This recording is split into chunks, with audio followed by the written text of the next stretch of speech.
ভারত এবং ইউরোপের মধ্যে তৈরি হলো নতুন ইতিহাস। ইউরোপীয় ইউনিয়ন এবং ভারতের মধ্যে নতুন মুক্ত বাণিজ্য চুক্তি স্বাক্ষরিত হলো, যা মাদার অফ অল ডিলস হিসেবে বর্ণনা করা হয়েছে। নতুন দিল্লিতে ১৬তম ভারত ইউরোপীয় ইউনিয়ন শীর্ষ সম্মেলনের মধ্যেই একথা এক্স মাধ্যমে জানিয়েছেন ইউরোপীয় কমিশনের প্রেসিডেন্ট উর্সুলা ভন দের লেয়েন।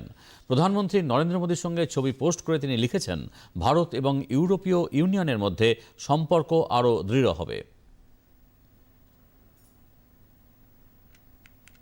এদিন ইউরোপিয়ান কাউন্সিলের প্রেসিডেন্ট অ্যান্তোনিও ডি কোস্টা ও ইউরোপীয় কমিশনের প্রেসিডেন্ট উর্সুলা ভন দের লেয়ানের সঙ্গে বৈঠক করেন প্রধানমন্ত্রী নরেন্দ্র মোদী। বাণিজ্য, বিনিয়োগ সহ বিভিন্ন ক্ষেত্রে ভারত ও ইউরোপীয় ইউনিয়নের মধ্যে সহযোগিতা আরও মজবুত করা নিয়ে আলোচনা হয় বলে খবর।